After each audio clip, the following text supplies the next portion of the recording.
আপনাদের অনেকগুলো প্রশ্ন আমার কাছে আসছে, এর মধ্যে সবচেয়ে কমন যে প্রশ্ন বারবার এসেছে সেটা হলো যুবকদের প্রশ্ন, বাবা মা বিয়ে দিতে চায় না, আমরা কি করব? আমি সে প্রশ্ন উত্তরে যেতে পারবো কিনা জানি না, তবে তরুণদেরকে আহাজারে আমাকে খুব কষ্ট দেয়। কারণ আমি খুব বেশি বয়সে বিয়ে করিনি, আমি এখন নানা হয়েছি, আপনারা অনেকে জানেন। আমার এই বয়সে আমি নানা হয়েছি, এটা অনেকে শুনলে আসমান থেকে নাজিল হওয়ার উপক্রম হয় যে কিভাবে সম্ভব।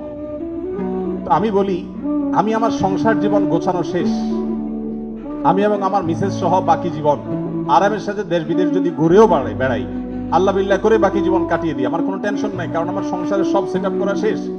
সে সমস্ত মানুষদেরকে দেখে আমার করুণা হয়, মায়া হয়, যারা আর্লি ম্যারেজকে দোষণীয় মনে করে, তারা অনেক বেশি দেরি করে তথাকথিত নিজের পায়ে দাঁড়ানোর কথা বলে 30-35 পার হওয়ার পর বিবাহ শাদী করেন।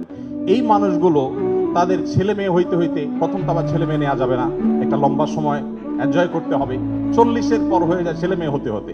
এরপর এই ছেলে পড়ালেখা করে গ্রাজুয়েশন করতে করতে 55-60 ছুঁই হয়ে যায়, ততক্ষণে সংসারের ঘানি টানতে থাকে। আল্লাহ না করুন ছেলেটা যদি অমানুষ হয়, এই বেচারা বৃদ্ধ বয়সে আর যাওয়ার কোনো উপায় নাই। আবার সন্তান তো একটা বা দুইটা বেশি নেওয়া যাবে না, তাহলে তার দুঃখের কোনো শেষ আছে? আর আমার সবকিছু কমপ্লিট, এখন ছেলে মেয়ে যদি বেশি বেতাল হয়, বেলাইন হয়, সোজা কানটা মলে দিয়ে দরজা দেখা দিতে কোনো অসুবিধা নাই। কারণ আমার সেকেন্ড, থার্ড, ফোর্থ অপশন আছে, অনেকগুলো সন্তান আছে, আর দ্বিতীয়ত আমার বয়সে এখনো অনেকখানি বাকি আছে। যাই হোক, আমি সেদিকে যাচ্ছি না।